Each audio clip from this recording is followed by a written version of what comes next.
In today's video, we're staying at one of our favorite reliable city hotels, the Hyatt Regency TST. We'll look at a standard room, 5 nights we spent in a suite, the nearby area, and also places to eat in Kowloon. Big favor before we dive in is to hit the like button to help with the algorithm, and if you want to travel smarter, consider subscribing. If it's your first time visiting, there's 2 major districts, separated by Victoria Harbour, Hong Kong Island, and Kowloon. The Hyatt is perfectly positioned since it makes exploring both sides super easy. TST is on the Red Line and 1 stop down to Hong Kong Island, and 2 stops to Central. Going the other way, you're 3 stops from Mongkok. That's also completely ignoring that TST is a destination itself, and we'll look at some nearby options towards the middle of the video.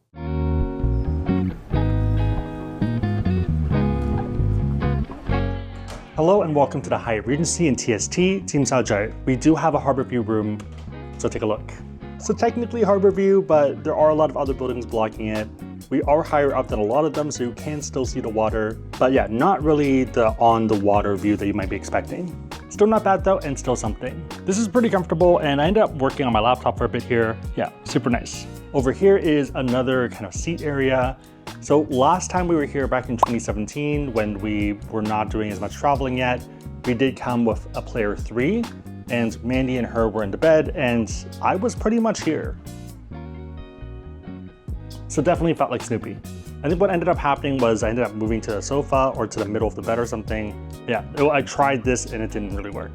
Spinning around over here, we have a workstation. Was backing up some stuff here as well last night, letting it run while we slept. Pretty sizable desk, and one nice feature I really like is that it did provide a plug for you to use in case you don't have an adapter. It is their property though, so don't take it. Next, let's dive into the bed. It's okay.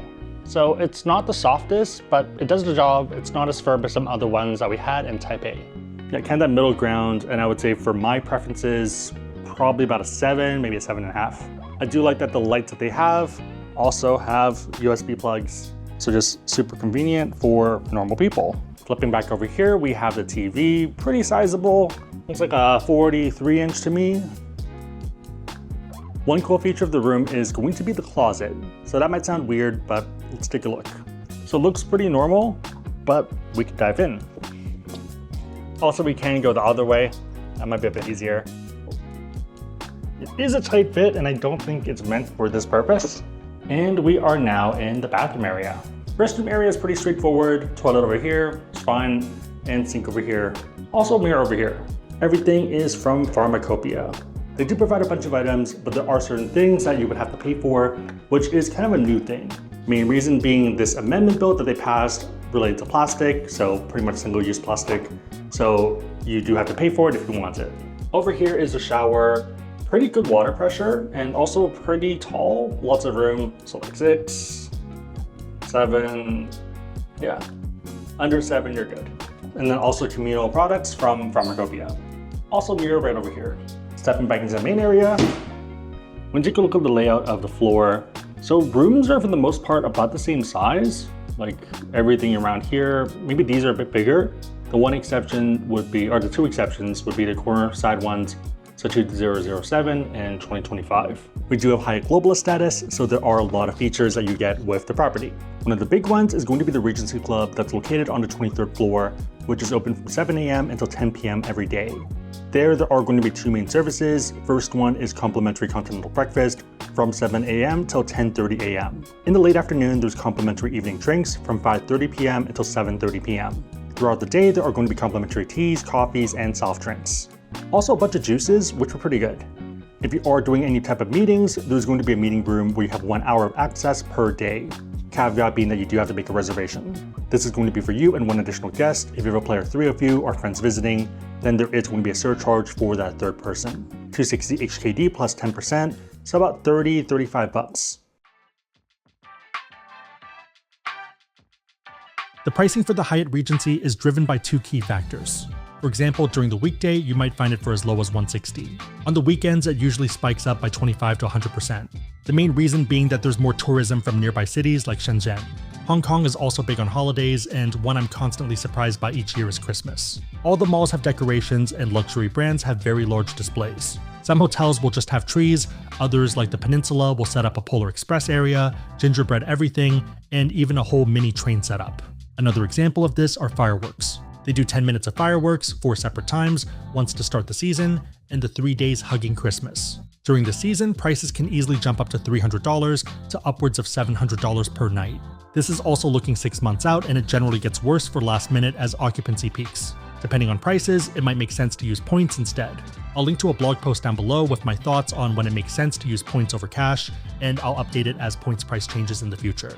On a side note, if you are someone that wants to learn about cards and you want to support the channel, we do have links on the website, asksebby.com, and also down below in the description box. Make sure the links are competitive, but otherwise, it is a huge way to support the channel, so thank you in advance. The hotel has a bunch of solid features. This includes a 24-hour gym that's larger than I expected for a city property, with a good selection of techno gym machines for strength and cardio. Also some well-maintained free weights, which is always nice. I went here a bunch of times and literally never saw anyone else, which was a bit surprising. There's also an outdoor pool that's shared with tower residents, which is pretty big. Pro tip, it's closed from noon to 1 p.m. for cleaning. On this level, there's also a play space that's definitely showing its age, as well as a well-maintained garden. If you have Hyatt Globalist status or a club level room, you have access to the club lounge. Here they serve breakfast from 7 a.m. to 10:30 a.m. with hot items like congee, dim sum, eggs, bacon, soup, and noodles. Also cold cuts, fruits, pastries, cereals, and juices. If you're looking for something fast, then this works. It does get pretty busy during meal service, but empties out afterwards. You can also use the space throughout the day, and plenty of people were on Zoom calls and just doing work. The front area has team members if you need to make reservations. In the middle, there's a large seating area with giant windows, and towards the back, there's another seating area. There's also a room upstairs, but it's meant for meetings. You have free access to the espresso machines, TWGTs, soft drinks, and snacks. Between 5:30 and 7:30 p.m., they have evening canapes and cocktails. There's usually a few rotating hot dishes like soup or dumplings, also salad bar, cheese board, bread, and desserts. For a lot of people, the main draw is the free pouring sparkling, red and white wine, bottled beer, and spirits. From 7:30 p.m. to 10 p.m., you can still access the lounge to grab snacks, late night coffee, or sodas. This was one of our go-tos when we wanted to cool down with a Diet Coke after a long day of walking around. One drink worth trying when you're in Asia is Coca-Cola Plus. It's pretty much Diet Coke with extra fiber. It tastes the same, but just more fiber. You may or may not end up on the toilet a lot more though, depending on if you normally get enough fiber.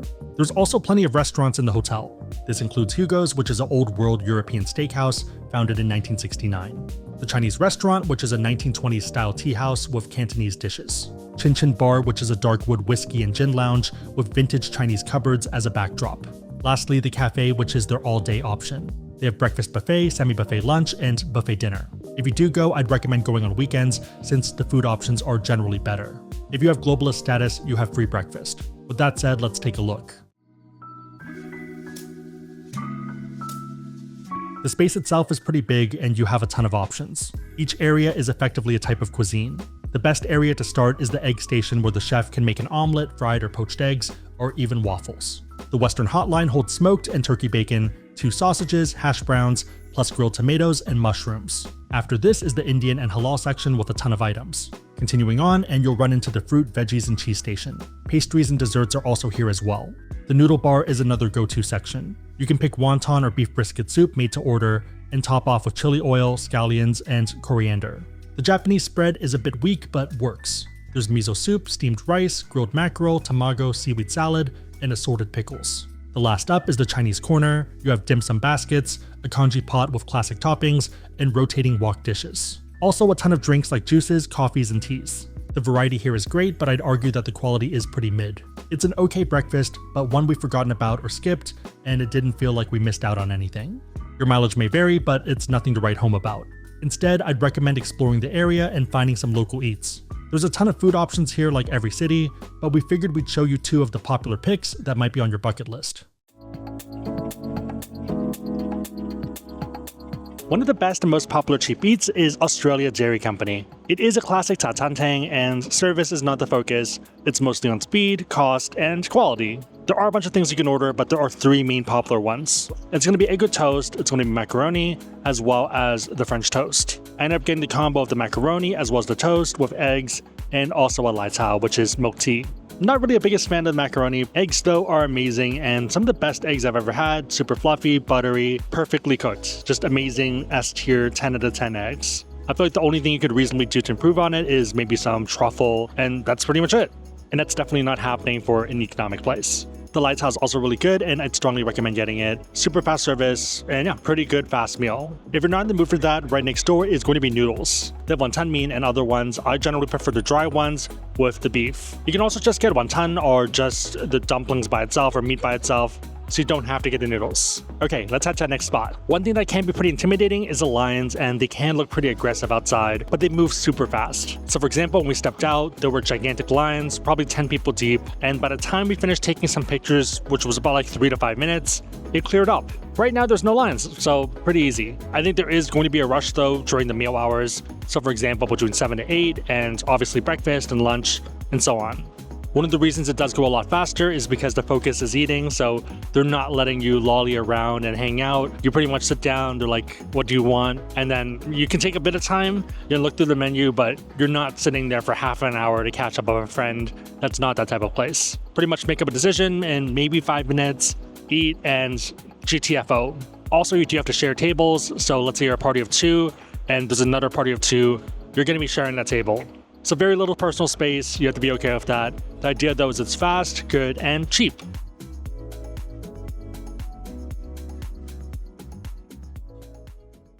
For the next stop, we're at Tin Ho Wan, which is one of our favorite dim sum places.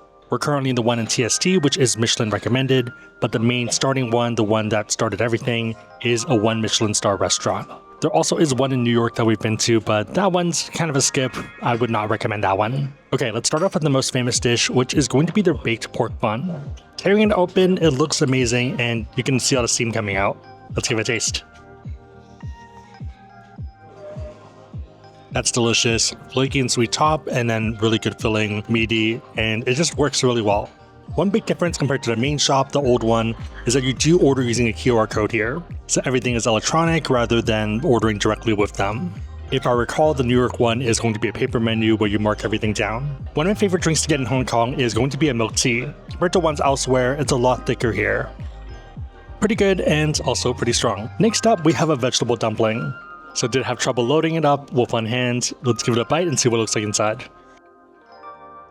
The skin is pretty thin here, and there's a lot of filling. It's gonna be chives, meat, and other vegetables. For me, this is the perfect melody. You have a bit of crunch, you have savory, you have this freshness to it. It's really good. This is also one of the dumplings that are a bit tougher where there are a lot of ingredients.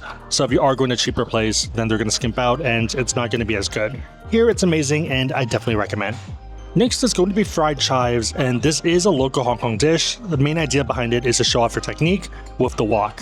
Well, hay is one of those tough things to kind of learn here, and it's one of the cooking techniques, and this is meant to show that off and how well you do. There's chives, some meat, little shrimp. Let's give it a taste. There's a little shrimp. I think that's the first time I've actually had this, and I'm a fan. This is an egg roll of shrimp, veggies, and egg whites. That's really good and super unique, and yeah, I don't think you can get that in the States. Nice and crunchy, and also pretty light and full of flavor. There also is a sauce you can dip it in. So this is what it looks like inside. You have the red sauce that Mandy is holding.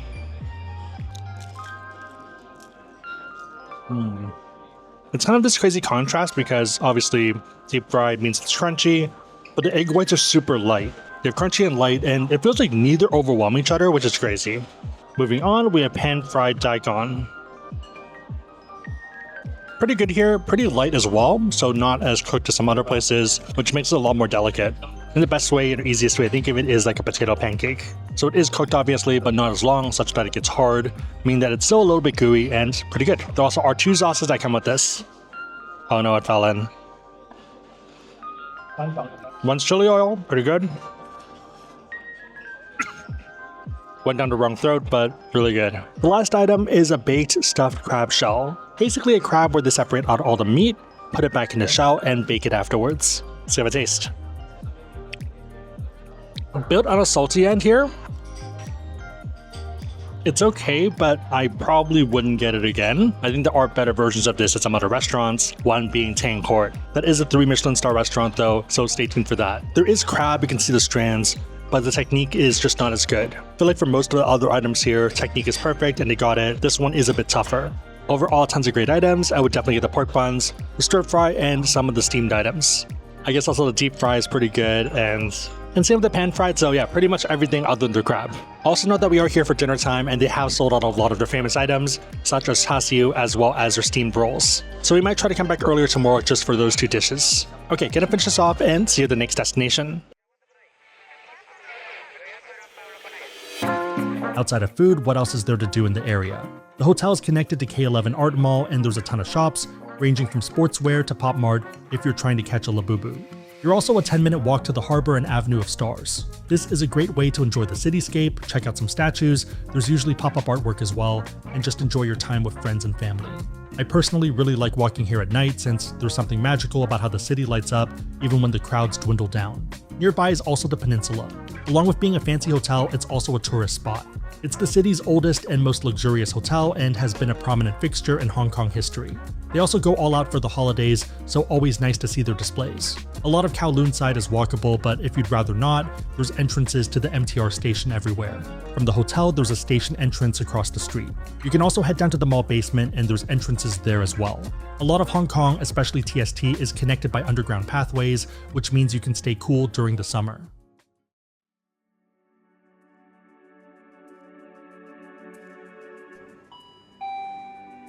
Welcome to the suite at the Hyatt Regency in TST, Tsim. First off, this is a pretty huge room, and once you come over here, you have this whole den area to relax. There's going to be a TV right over here that is right by the couches, so Mandy can easily sit down and enjoy the view.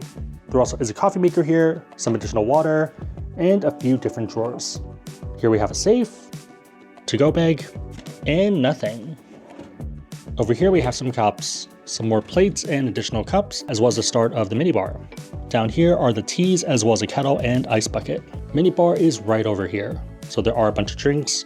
I probably wouldn't go for it given how many 7-Elevens there are, and the premium just isn't worth it. Also, if you are someone that has Regency Club access, then there are drinks there, and they let us take a drink out on the way as the club closed. Pretty decently comfortable seat. It also is not a pull-out couch in case you're curious, so I guess you could sleep someone here, but it's less ideal. Let me try. So it does work, but you have to be like a banana of sorts. It's actually not too bad, it's pretty comfortable. So if you do piss off your player 2, then you have a secondary bed option. Only if you piss off player 2. Let's head over here into the bedroom.